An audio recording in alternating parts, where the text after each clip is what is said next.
Здраво, Јасна. Здраво. Добре дојде во мојот дом. Добре ве најдов. Вовдека доаѓаш за прв пат. Сме се среќавале во некои неформални и формални дружби со други луѓе. Меѓутоа, никогаш не сум ја слушнала твојата приказна.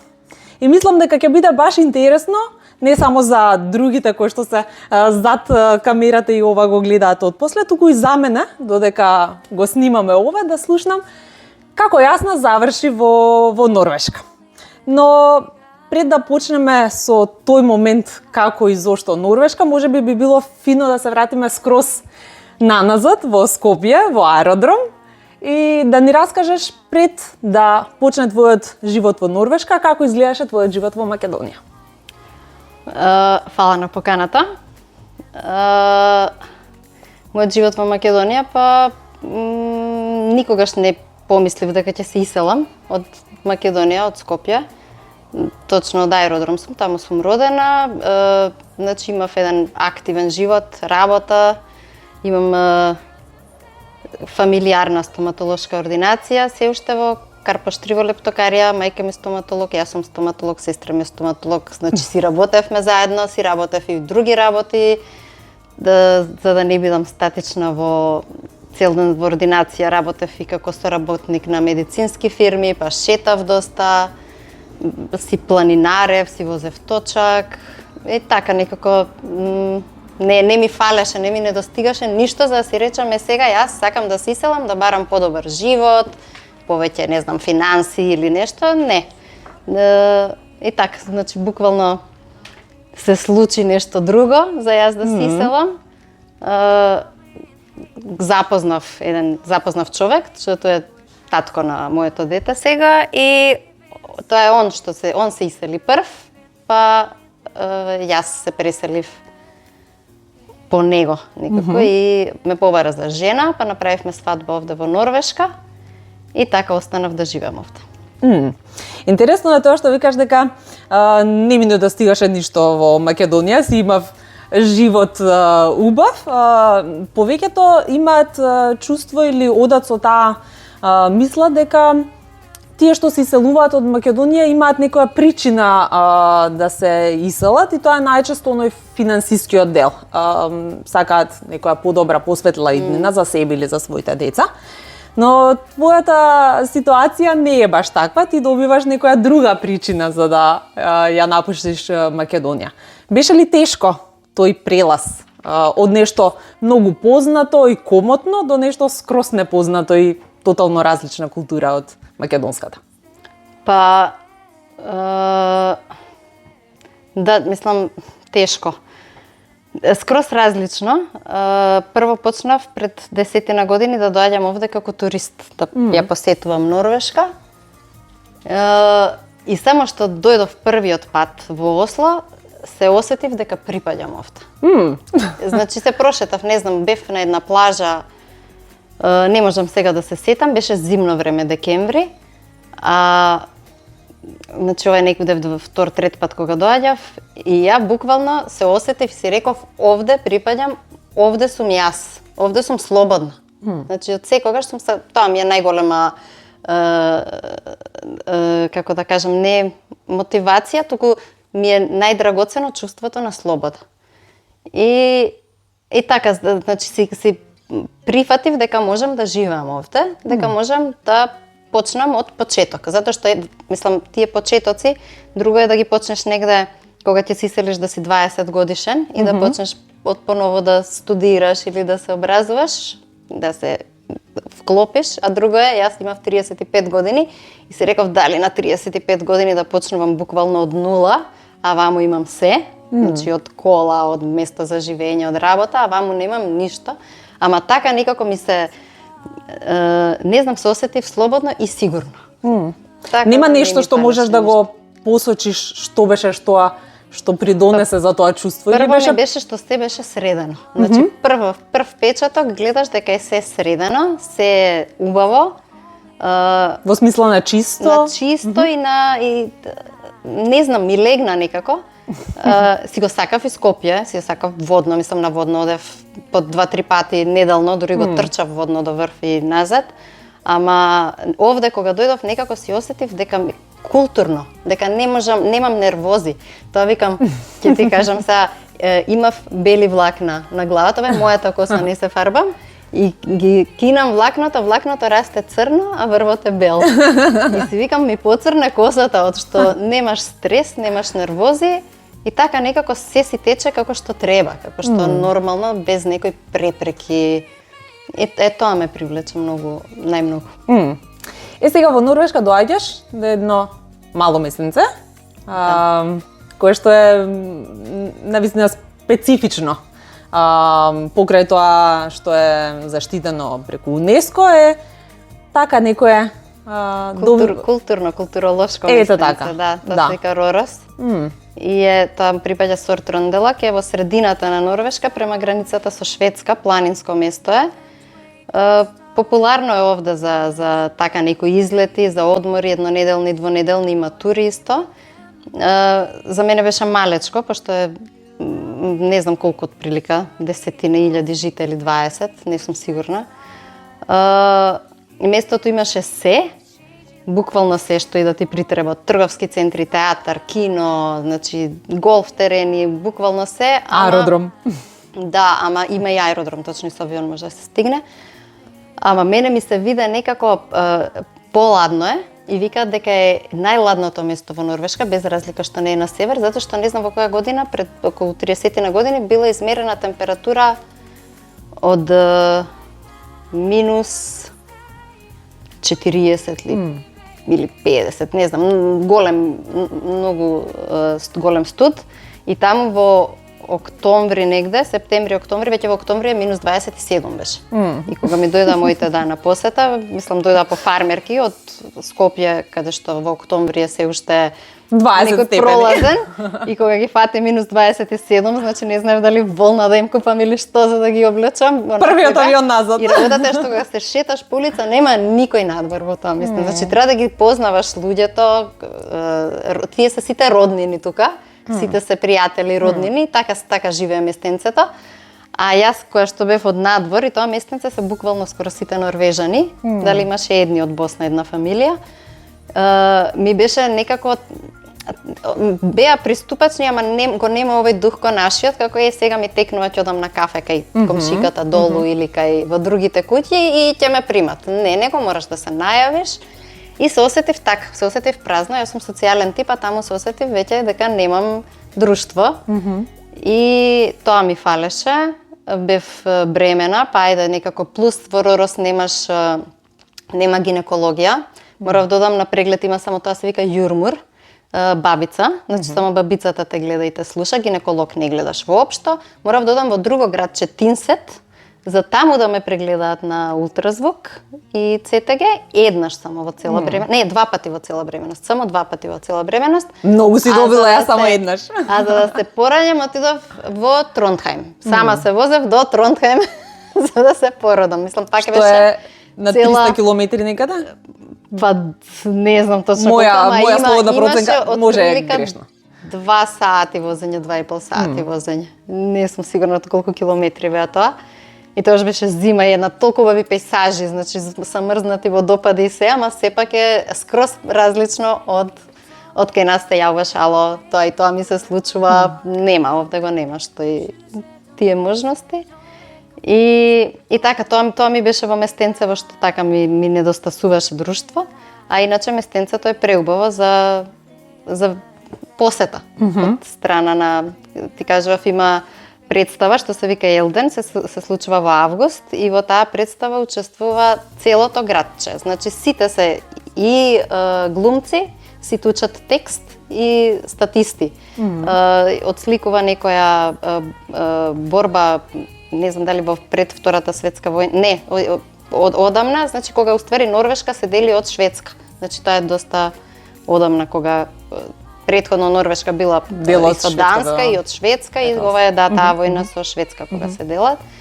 И тука е птен, мислам, сите се заангажирани и учествуваат во тоа. Е интересно да се посети таму. Има и уште еден фестивал Мартнан во февруари и тогаш доаѓаат од Шведска доста, па не знам што се тие се вајда доаѓаат на коњи со еленски кожи, со кожи од мечка, значи и тие 3 дена сите буквално пијат. И во цело место само се пие, се отворени барови, пабови, сите се надвор и сите пијат, некој фестивал. Да. Значи, дел од представата и тоа да се биде многу расположен. Да, таму да.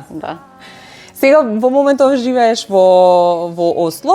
Можеш ли да направиш некоја споредба за тоа како изгледа еден типичен норвежанец во РРС од оној што е во Осло? Јас немам живеено на други места, имам живеено само неколку месеци во Тронхем, што ти го спомна. Меѓутоа не можам да направам некоја голема разлика, можеби затоа што не се запознав премногу со локалци таму. Но ти бидејќи си живеела 1 година таму, сега живееш во Осло. Па скоро 2 живеев во РРС, да ти кажам 1,5-2, да, скоро 2. Има многу голема разлика во тоа местенце во РРС. Кога им кажав дека сакам да се селам во Осло, и они норвежаните, тие што ми беа комши и другите што ги познавав, сите беа разочарани како во Осло, па Осло не е Норвешка. Осло е најлошото место каде што можеш да се иселиш од светов, и они не го прифаќаат Осло за норвешки град, пошто во Осло е мешани се култури, има многу дојденци, нив им е Осло не е наш град. Осло е на светов припаѓа на другите. И буквално мислам и го осетив тоа затоа што во РРС кога живеев се беше отворено. Куќата не беше заклучена. Колите беа уште, значи ти работи колата, ти си одиш во маркет, пошто е ладно, за да не ја палиш или да не ја одмрзнуваш повторно, да не чистиш снег. Колата работи константно и ти си во маркет си пазариш, таа си уклучена, тука ти е, никој не ти ја извозува дека клучот е унатре, си ја се враќаш. На ти топло. Продолжуваш, да, на топло ти е уклучено све и се е отворено. Секаде што ќе падне, таму останува. Значи школото, не знам, децата спијат надвор во количка пред куќа. Значи детето ти е бебе, уствари не се деца, него се бебиња од неколку месеци, 4 и помали, од новороденчиња, спијат сите надвор во количките и никој, мислам, ништо не се случува, никој не може ни да приде ни да пипне нешто, сите се... Никој нема никаква запечатен опасност. како лоша мајка, бидејќи тоа го прави, тоа е баш нормално. Не, тоа е нормално, да, децата спијат надвор во количка, со волна, со покриени се и сакам да кажам, беше многу безбедно. Само што се пресели во Осло, и са јас ја рачунам Осло е Норвешка, без разлика они што кажуваат дека Осло не е Норвешка, и ги однесов, се пресели во една зграда на Нидален, малце повисоко така е па добро се е брдо Осло, на едно брдце, и ги однесов куфери што не ми требаат, дури и фустанот од свадба во подрум. И за 3 дена подрумот обиен, ништо во подрум, значи украдено и некои куферите не имаше тие празни, ама и фустанот, и сакам да кажам колку, јас пак си го рачунав дека е безбедно, колку е различно Осло. Во Осло се крадат и точаци, сепак може да се обие и подрум, значи во Осло буквално е точно што кажуваат, дека има се што.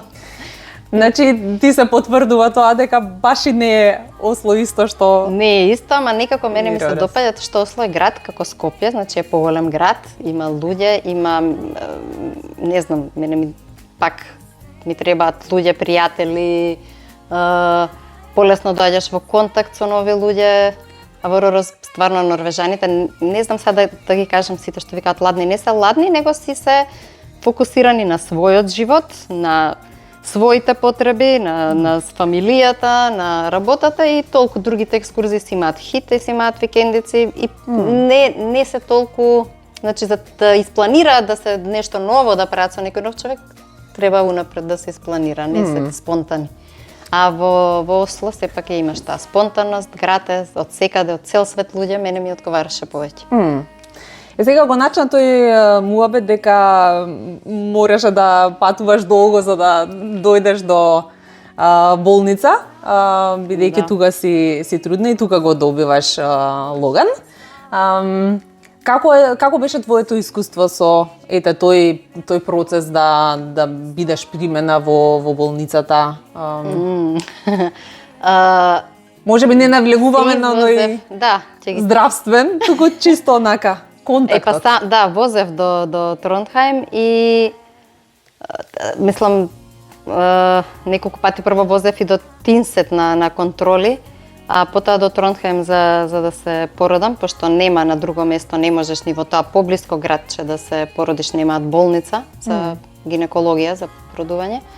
Во Тронхаим ме примија одма во болницата, со тоа што, бидејќи доаѓав од подалечно место, уствари не ми беше, можеби не требаше тогаш да се породам, останав јас во болница долго, 10 дена бе во болница, обично доаѓа се породува и си одеа. Јас завршив со царски рез, ама и ќе ме вратеа изгледа, ама затоа што имав долг пат ме примија. И така ме примија наеднаш и останав, кој што кажав, подолго, и сега разликата е што да бев во Македонија, можеби тој царски рез ќе беше многу побрзо, иначе има обично by the book колку време се чека, се дава период, пошто има веќе контракции. А они ме оставија до баш тој by the book, не знам колку, 4-5 дена, да видат јас дали ќе успеам природно да се породам, што сепак не ми беше лесно. Ама да, и јас почнав веќе да барам сама царски рез, пошто видов дека не оди. И така, после тоа останав уште неколку дена со новороденче и повторно назад возња до родос. Да, се беше во ред, иначе се помина во ред. И да, од тоа сум задоволна, од докторите сум задоволна. Ама додека се дојде до доктор, како што кажав, треба, прво ми беше само тие јурмур, сестри, значи јас барав гинеколог по 3-4 дена негде барав, веќе реков ован, јас сум силна, ама ова веќе не се издржува. Не, па сепак мислев и дали е во ред бебето и дали е во ред, значи и тоа ми беа најголеми, за тоа бев загрижена најмногу. И така, па така завршив. Да. Со царски рез и мислам Но завршува секако што да, сепак не беше не ми беше до толку не го чувствуваш како травматично искуство. Не воопшто. Да. Не го чувствувам. И сега од РР се преселуваш во Осло и во тој момент стануваш и самохрана мајка. Како падна таа одлука да патот те носи на кај Осло, а не назад на кај Македонија? Па како што доаѓав првите години, негде 2015, го засакав Осло. Мислам, ми легна градот ми легна. И стварно полесно е кога си сами, кога остануваш со мало бебе, тогаш немаше и една година, беше помал. Полесно е да си речеш, ќе одам дома, значи посигурно е, родителите ми се тука, фамилијата, не е лесно сам да гледаш беби и да правиш нешто. А мене па ме фати она, не сакам да се вратам сега и да барам некој да ми го чува детето, мислам сакам да си го чувам сама детето. И реков ќе се пробам, ќе направам се или можеби не се, ама ќе се пробам да видам во Осло. Македонија никогаш не ми бега и можам да се вратам кога сакам, тоа и ми го кажува и моите и сите, кога сакаш нормално, се ти стои тука и работа и се. И отидов во Осло, имаше една работа што кога остануваш како самохран родител на малечко, на мало дете, на бебе, државата дава помош норвешка во некој одреден неколку години. Таа помош е како една средна норвешка плата. Дур се стабилизираш, јас тогаш не знаев, тоа за тие што не знаат јазик, пошто комуницирав првите 2 години само на англиски. И додуше не ни бев решена дека ќе останам, имаше други планови, дали да се живее во друга држава, дали во Македонија, не бев уствари не ми беше мене целта дека ја ќе останам и ќе работам во Норвешка прво кога дојдов во Норвешка. Него имаше други планови. Имавме уствари тогаш. И како аплицирав за таа помош и во РРС ја добив таа помош и требаше да почне, значи веќе исплаќање треба да почне на плата од јануари, ама јас тука во декември се селам во Осло и сега јас од почеток им кажувам аплицирам во комуната во Осло каде што се селам. И они мене ме одбиваат во Осло. А ја во РРС веќе добиено тоа. Да. И во Осло ме одбиваат Со објаснување? Значи објаснувањата беа, не знам, чудни дека Не знам, не беа точно, не ми беше логично објаснувањето дали дека ја не живеам доволно долго или не знам што беше тоа, беше уствари најмногу, ја мислам цело време беше дека јас во Ророс го добив тоа и дека уствари мене они само треба да продолжат да се ја сменат комунат. И тука веќе настана еден проблем. Тогаш не бев сигурна дали да останам или не, веќе си викав готово, значи нема сврха, не можам ја да работам во Македонија за да живеам во Норвешка, тоа не е изводливо. Тука ми помогна еден човек овде, кој што исто адвокат и кој што виде дека е тоа неправедно и он уствари беше најмногу остани, ова е неправедно, ова ќе си го решат они, само им треба и сега цело време имаше клаге, ја се жалев. И они ме одбија можда едно 4-5 пати. Значи цело време ме одбија се додека син ми не доби место во градинка. Значи тоа беше 6 месеци, не, 8 месеци. Значи јас од јануар до август негде. Цело време ме одбива, уствари он се жалеше, другаров пријателов, уствари он живее овде во Осло и ги познава работите. Он пушташе жалби, пошто него му беа него го заинати како не функционира правилно, значи како што треба. Он како адвокат им подвлекуваше, им кажуваше што е и како е. И они во август кога ми го одобрија мене уствари случајот кога моево дете конечно детево како ми доби место во градинка, они тогаш сватија она не се сели тука е. Знаеш, нив им е ризично. Има многу од Полска, има многу од други земји што раѓаат деца. Па после си одат и они ги добиваат бенефициите од државата за децата во другите држави. Норвешка се обидува да се заштити некако и што се вика дуваат и на јогурт. И кога ги добив во август ми ги исплатија сите пари наедно што сум ги барала од јануар. Од првата пријава. И ја мислам тоа ми дојде супер, само што беше некако до тогаш ми беше ќе останувам, ќе си одам. И секогаш кога сум си помислувала така е готово, сега не можам, веќе доста ми е, ќе си одам или ќе одам на друго место, тогаш нешто се случува, се отвора. И не знам, секогаш Норвешка некако се ме задржувала да останам. И така тогаш го добив, па се запишав на курс, почнав да учам норвешки. Во меѓувреме одев можеби на курс една година, па почнав да работам во Драмен. Живеа во Осло, одев некогаш на курс, тогаш го паузирав курсот, почнав да работам во Драмен, една година работев во Драмен. И тогаш имав процес на авторизација што не ја завршив. Инаку е Драмен друг град кој што е во близина на Осло, ама е не толку едноставен за да се стигне. Колку време патуваше? Немам кола во Осло и патував со воз. Норвешка има многу добар јавен превоз, јавен транспорт. Има сепак автобуси, возови, метро. Морав да патувам со воз. Се патува негде околу 40 на минути, со тоа што треба прво да стигнеш од местото на живење до железничката станица и тука се одзема некое 20 на минути. Така да отприлика саат и нешто ми беше патот. По еден правец и во друг правец. А бев со мало бебе, тогаш имаше 2 години, можеби. 2 години имаше Логан. И тој период беше така напорен. Работа назад, трчање да се земе од градинка. Градинките работат до 4:30 и мора да се стигне на време. После тоа, значи, не може да се затвара градинката, да се јавуваат на телефон, како и секаде. Немав многу блиски луѓе во Осло на кои што можев да им се јавам и да им речам можеш ли да го земеш детево. Ако случајно нешто се случи 2 пати така возот да има застој и тогаш ми беа баш онака стресни моменти. Да. Го начнуваме и тој муабет да како изгледа живот на самохрана мајка.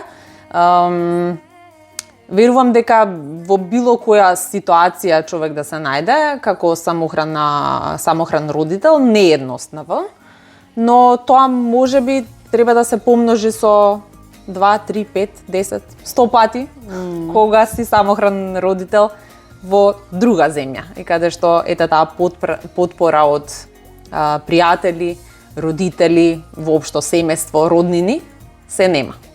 Кои се твоите најтешки моменти како самохран родител?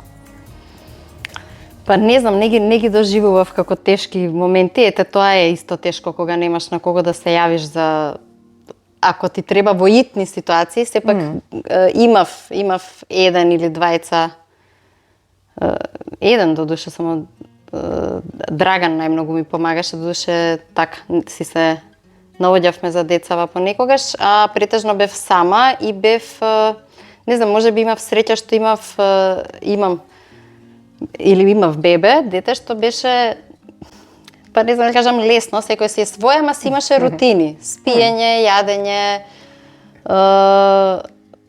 така да не ми беше нешто премногу тешко. Не ги осетив некои тешки моменти на кога ќе речат детето болно, па не можеш ништо или нешто, или јас болна, не, претежно сум здрава, не се ни сеќам кога сум била болна, мислам немам време да се разболам. Тоа е придобивката од немањето луксус да се немам, вида. Буквално и не ги осетив како тешки, сакав да сум посветена и мајка и да работам и да учам. И така, тоа ми беше, недостатоците беа што некои, мислам, другите така го гледат, јас не го гледав така, пошто стварно уживав да бидам мајка и ми беше единствено убаво што ми исполнува. Сум прошетала во животов, сум била и на различни места и сум излегувала. Сега сите ми викаја, немаш слободата да излезеш, немаш, значи слобода, ете, ќе ти текне, одам на кафе, тоа сум го немала, ама сакам да кажам дека не ми недостасуваше во тие години. Да. Некако ми исполнуваше само улогата на мајка и улогата на работа и тоа, да остварам нешто, да направам нешто, да има нешто, не знам, сепак јас стварував од нула, мислам, буквално почнав од купување на се и стварање на се. Така претежно мислам дека сите, кои што кажав, го поминуваме тој пат кога овде почнуваме буквално од нула, да ствараме не од некој што ни оставил или од некаде, така да. Интересно ми е што го кажуваш тоа, затоа што и јас на неколку пати сум се нашла во ситуација да од роднини или од пријатели да ми речат леле за греот, а вие таму сами, немате никој да ви помогне. А јас некако си мислам, па јас не знам за друго, тоа ми е нормалното. И воопшто не го сметам дека сум за жалење и дека треба мене некој да ме жали заради тоа што ги немам моите тука или сестрите или било кој. Секако е болка што не се тука и секако би сакала да бидат тука, меѓутоа ми е сосема нормално да не се тука. Некако ти станува тоа нормален тек на животот и дури кога ќе имаме некој тука на посета, мене тоа ми е на некој начин чудно. Да не речам дека првото мое излегување со мажми сами тука во Норвешка, од кога ги добивме децата, беше пред 2 години. Најголемата има 10. Така што сосема нормално. Да.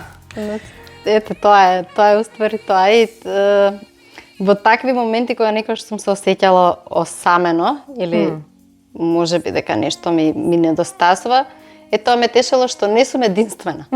Што и другите сме го поминале тоа и без разлика. Не знам, јас мислам дека тоа го поминуваат и луѓе што се селат и во Македонија од еден град во друг, значи што доаѓаат во Скопје, сами со деца остануваат, а родителите се од друг град, па не можат да дојдат, значи не е дека еве во друга држава. Во оваа држава ми било многу полесно можеби да добиам некоја помош од државата како сам родител, што во Македонија не би го добила тоа, би морала значи многу побрзо да се вклучам на работа, да го оставам детето на баба и на дедо, што јас да зависиш од помошта на родителите. Јас тоа не сакав да зависам од нивната помош и сакав јас на свој начин, значи јас да се впуштам во воспитување, одгледување во се, како што мислам дека е правилно, што мислам дека не. Не сакав друг да ми се меша. Мислам, повозрастните бабите, дедовците, они си имаат пак свој начин, ама и се веќе не знам, мислам дека не треба они да... И овде во Норвешка е така, бабите, дедовците не ги чуваат толку децата како кај нас во Македонија. Кај нас во Македонија до 3 години скоро не одат во градинка, се цело време со баби дедовци. Да. Многу дел од разговорот го посветуваме на тоа за твојата улога како мајка. Меѓутоа, баш на почетокот на разговорот кажавме дека ти во Скопје имаш една професија која што половично или нецелосно успеваш да ја преточиш и сега. Да, не ја завршив авторизацијата. Ајде да работам како да одиме. асистент. Ете така. Ајде да одиме на тој дел. Како изгледа од тоа да работиш? Па ми е болка. Не можам да кажам дека не ми е, пошто си ја сакам мојата работа, значи сакам да работам како стоматолог и уживам во работата. Пак работам како асистент, значи ги немам одговорностите целосно како самостален стоматолог.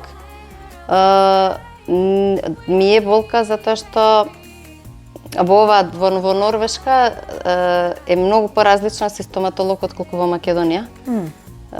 Прво од финансискиот заработката, потоа и работата со пациенти е многу поразлична. На кој начин? Па на кој начин?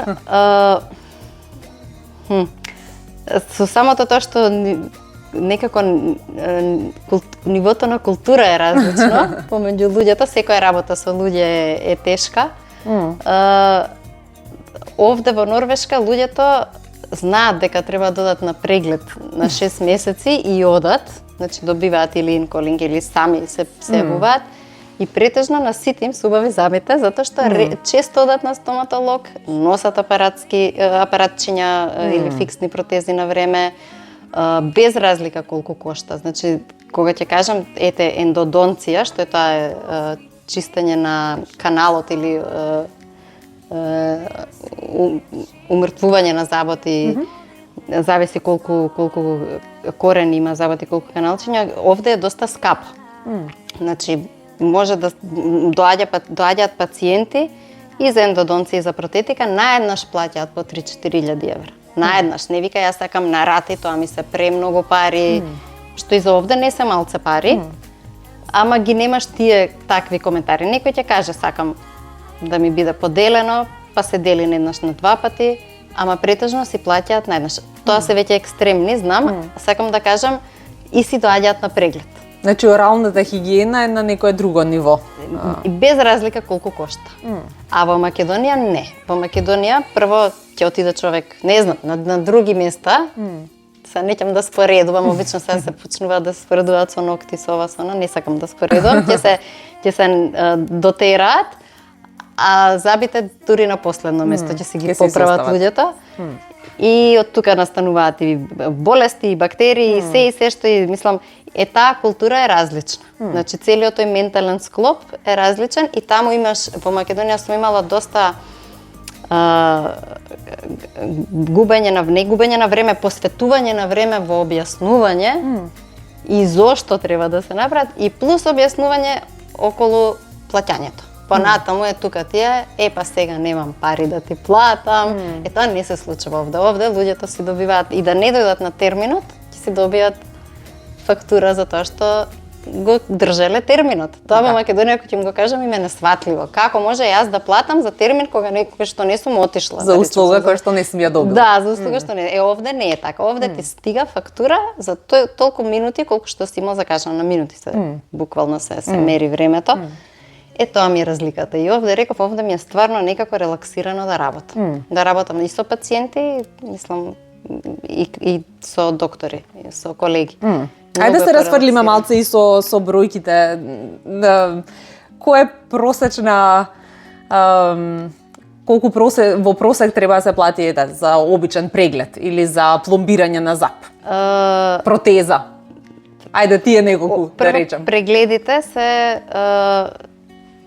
значи клинички преглед, потоа се прават, тоа и во Македонија некои го прават, некои не, потоа се прават снимки, рентген снимки обавезно, значи овде обавезно гледаат на рентген и секоја ординација има, секој стол има рентген апарат. Во Македонија нема, затоа што ни се законите различни. За рентген апарат треба да има некоја изолација. Сега додуше се прават и со оние подвижни рентген апарати. Се прават тоа се bite wings и може следува едно чистење на забите со забен камен, значи со ултразвук или со airflow пигменти ако се чистат од, не знам, овде нема пушачи толку на цигари колку што има во Македонија. Во Македонија има многу и кафе и цигари, така да има многу пигментирани заби од внатре. Тоа кошта 1800 круни во евра би било негде 150 на евра. Така да еден преглед обичен за што имаш, како имаш за разговор, трае 30 минути, кошта 1150 евра. А понатаму веќе ако закажуваш пломбирање, значи ќе биде во друг термин, не може да биде во истиот, па кошта отприлика од 2000 круни па натаму, значи од 200 евра па натаму, зависи колкава пломба, колку е забот расипан и така натаму. 250 евра. Негде ги има тие на интернет страни, ги има јавно цените, не се ценовници, да. Ендодонцијата кошта од 800 евра еден корен, значи ти да треба да умртвиш заповде, сигурно ќе треба да спремиш едно 2000 евра. Да. Дури она што да речам тоа и би било и споредбено со Македонија, протези кај деца.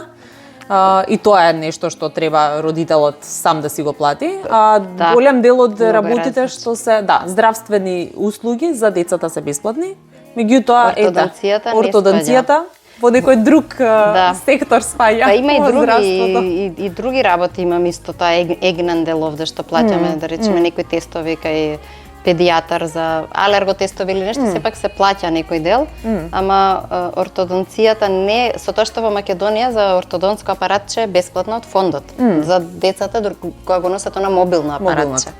А овде не, овде и мобилното апаратче кошта од прилика 1000 и нешто евра. Со тоа што прво се скенираат забите, во Македонија се земаат отпечатоци, мислам ми некои скенираат, ама пак не се овде скоро се веќе најмногу се, мислам и имаат зошто се модернизирани ординациите, се што излегува најново од материјали од апарати го применуваат. Значи се гледа да се олеснат работата. А во Македонија исто се фиксните протези, мислам јас и тоа сестра ми е ортодонт во Скопје.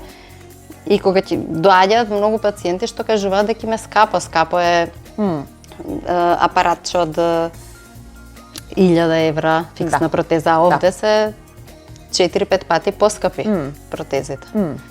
Но споредбено би рекла пак, да, ти ми рече, баш еднаш разговаравме за тоа и ти ми рече, па биди спремна за едно 30.000 круни, што е на некој начин една просечна норвешка плата. Да.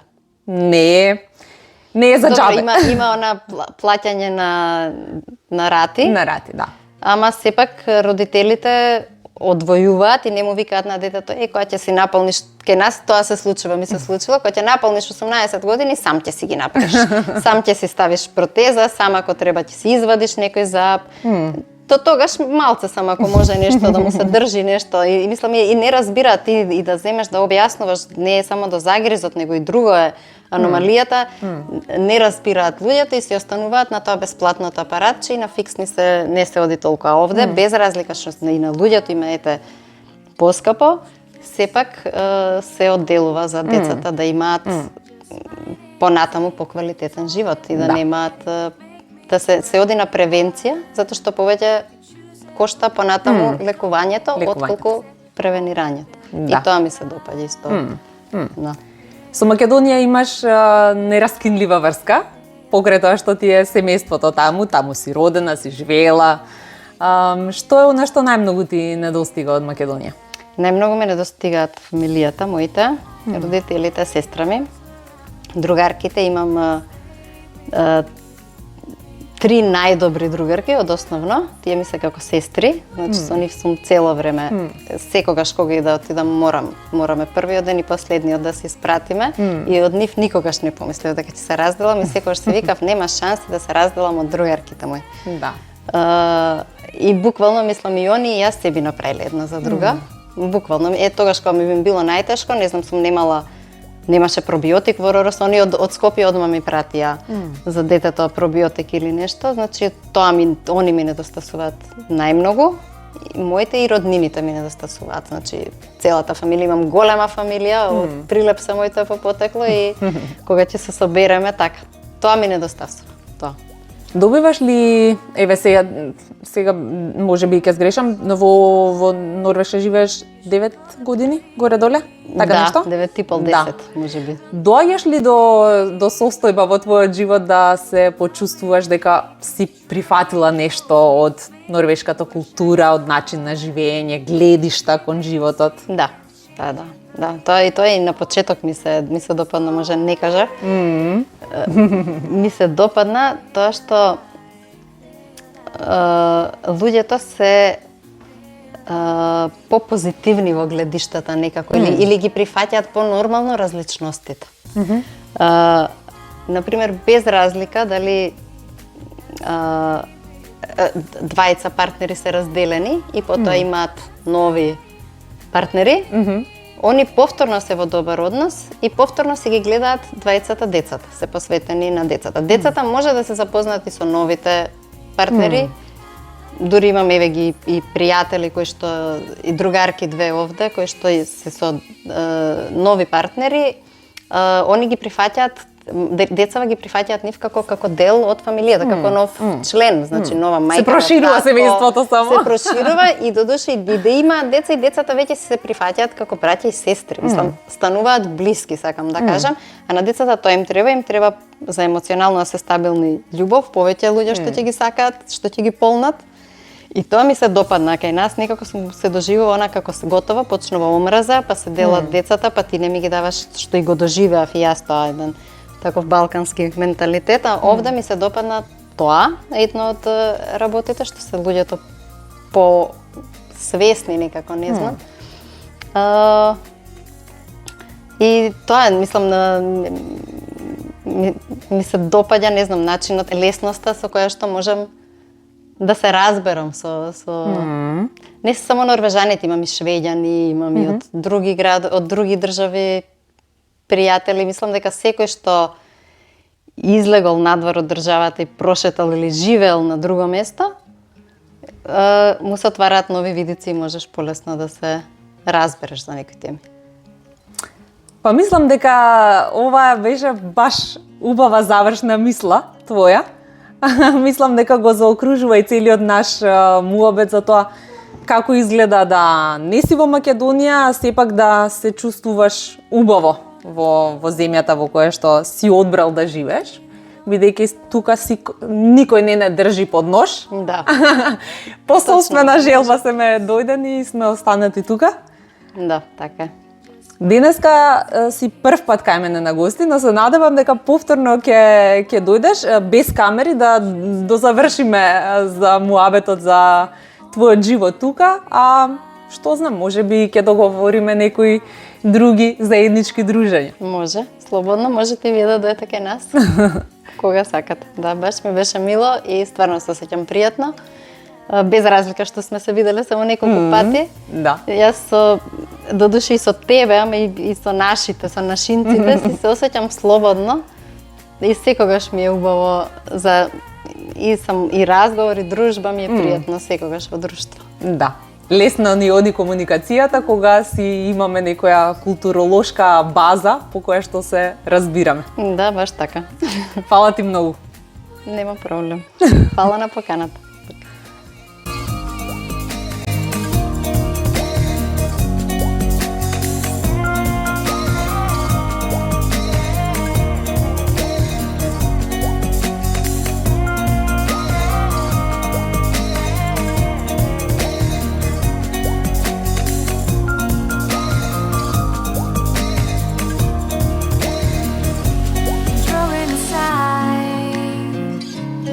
Can't wait to start.